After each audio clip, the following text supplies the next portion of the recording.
Today I'll be delving into the issue of education inequality by asking a series of questions to understand its complexities and explore potential solutions. The first question we'll be asking is, what are some common barriers students face in accessing quality education? So there's a few things. One of the most immediate things I can think of is issues with literacy levels. So if a student's got poor literacy or their reading age is really low, for example, you might have a year 9 student who's got a reading age of a 9-year-old, they are not going to be able to access the GCSE curriculum very well, and they're going to struggle. So they're going to struggle to comprehend, they're going to struggle to actually just read the information and access the questions.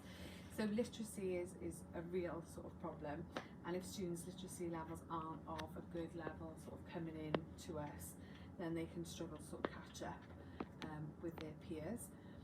Some of the other barriers we face, and I think this kind of probably links to some of the questions you might have a bit later on, is socio-economic barriers.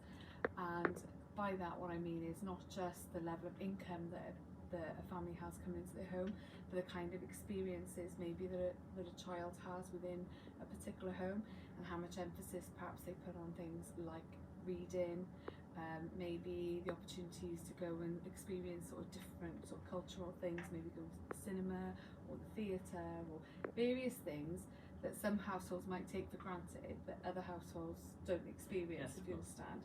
So it means that when you're talking about things in a lesson, there may be some students in there who've never had that kind of experience and therefore don't quite know, what you're talking about. So we talk about that being cultural capital, and we talk about actually how life experiences affect your understanding of not just everyday things, but things like English, things like history, things like geography, and those kind of things. So those experiences can be a kind of barrier as well. How much of a problem do you think the cultural capital is, such as the difference of income between such families? I think it's something that's got worse over time. So like, I know people talk obviously a lot about COVID, but you can't ignore it.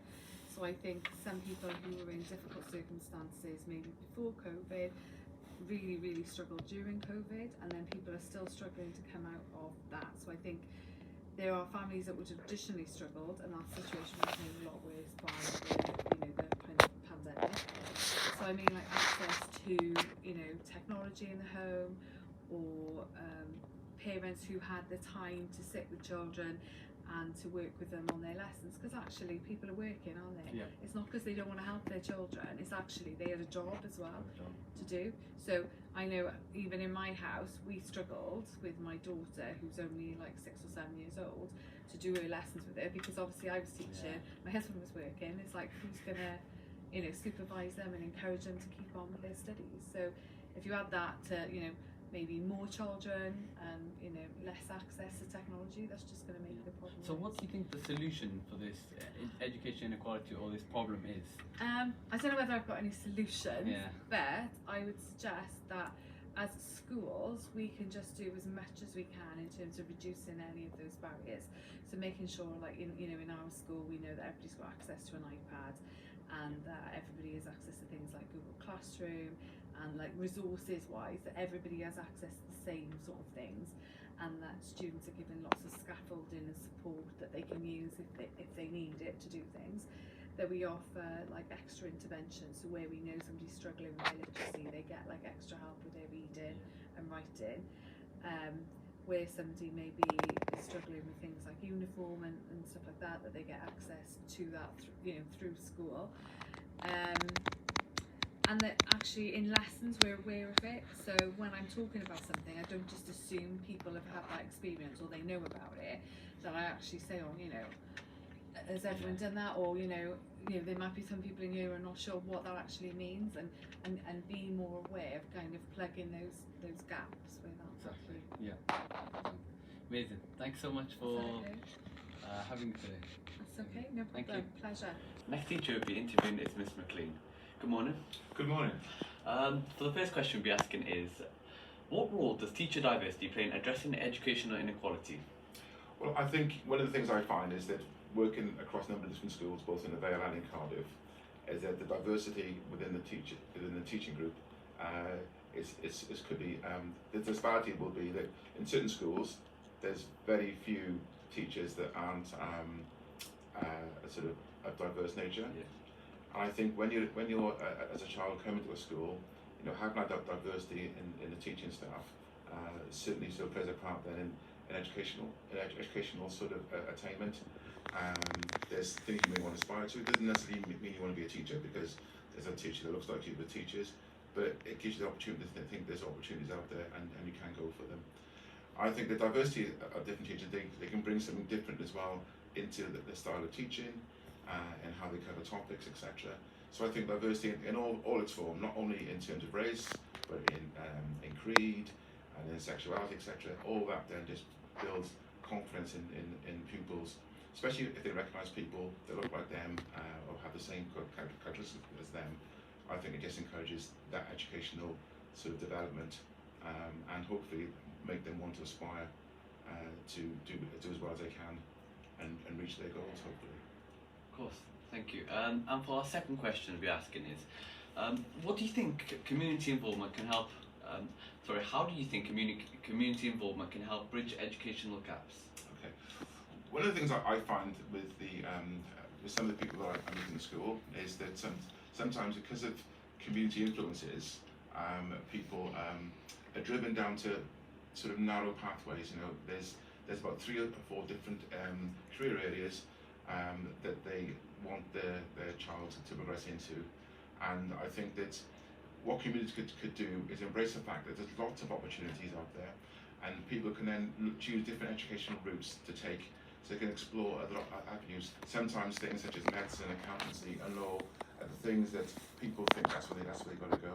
But outside those 3 fields, there's a huge range of different opportunities, all carrying various status, all sort of carrying different weights of sort of repayment, etc., and lots of opportunities. And I think what communities could do is embrace the fact that there are other opportunities beyond what they see as being the main ones. And I think what we try to do as a company is try to reach out to communities and sort of say, look, you know, have a look at those opportunities that are out there.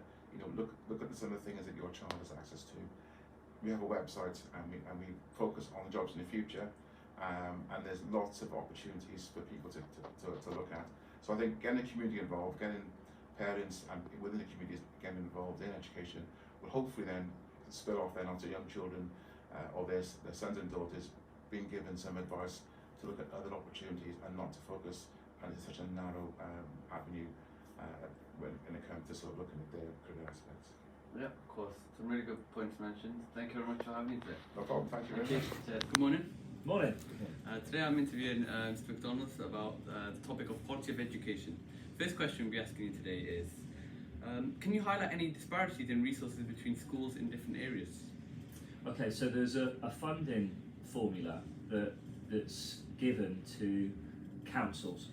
And so every council gets a different amount of money, and then they get to apportion whatever they get. They choose what they spend their money on in terms of a pie chart of spend.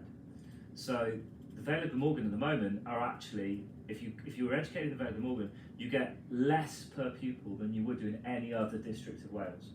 And actually, the funding for per pupil in Wales is lower than it is in England.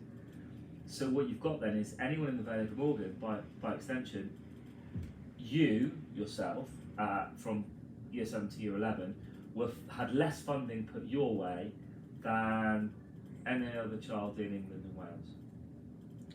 That's a crazy fact. Yeah. For our next question I'll be asking you about, it's about technology. So how does technology influence educational disparities?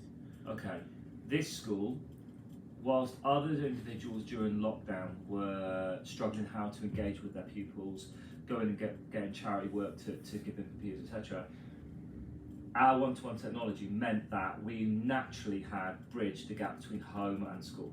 So what you found was, quicker than any other school really, we were engaging 75% or more in most subjects. We were engaging those from the off 5 lessons a day.